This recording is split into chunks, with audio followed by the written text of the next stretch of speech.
Hello friends, அடையாள ஸ்லீவை வச்சு நம்ம கையை எப்படி மார்க் பண்ணுறதுன்னு பார்க்கலாம். ஸ்லீவ் மார்க் பண்ணுறதுக்கு முன்னாடி துணியை 4ஆக ஃபோல்ட் பண்ணிக்கோங்க. ஓப்பன் சைடு வந்து ஆப்போசிட் சைட்லையும், ஃபோல்டிங் சைடு வந்து நம்ம சைட்லையும் இருக்கிற மாதிரி பார்த்துக்கோங்க. இப்போது கீழே மடித்து எம்மிங் பண்ணுறதுக்காக நான் ஒரு 1.5 இன்ச்சு விட்டுக்கிறேன். 1.5 இன்ச் குறிச்சிக்கோங்க. குறிச்சிட்டு அப்படியே கோடு போட்டுக்கோங்க. அந்த கோட்டுக்கு மேலேயே பேக் சைட் ஸ்லீவ் வந்து நீங்கள் அப்படியே ப்ளேஸ் பண்ணுங்கள். ப்ளேஸ் பண்ணிவிட்டு ஷோல்டரும் கையும் ஜாயிண்டாக வர அந்த ஸ்டிச் தெரியும், அந்த ஸ்டிச்சில் ஒரு மார்க்கும், அதுக்கு மேலே தையலுக்காக ஒரு மார்க்கும் குறிச்சிக்கோங்க. அதுக்கப்புறம் கீழ் சுற்றில் ஒரு மார்க்கும், ஆர்ம் ஹோலில் ஒரு மார்க்கும் குறிச்சிக்கோங்க.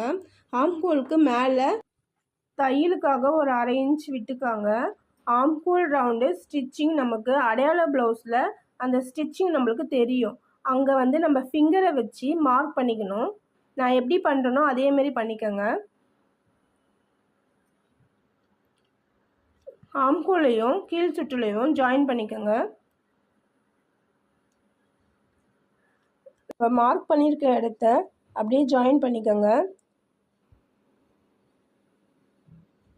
1/2 இன்ச் தையலுக்காக மேலே விட்டுக்கோங்க. நம்ம பேக் சைடில் தையலுக்காக 2 இன்ச் விட்டதால் ஸ்லீவ்லேயும் நம்ம 2 இன்ச் விடணும். எனக்கு இந்த ஸ்லீவில் ஜாயின் பண்ணுற மாதிரி இருக்குது, நான் ஜாயின் பண்ணிக்கிறேன். அவ்வளோதான், நீங்கள் கட் பண்ணி எடுத்துக்கோங்க.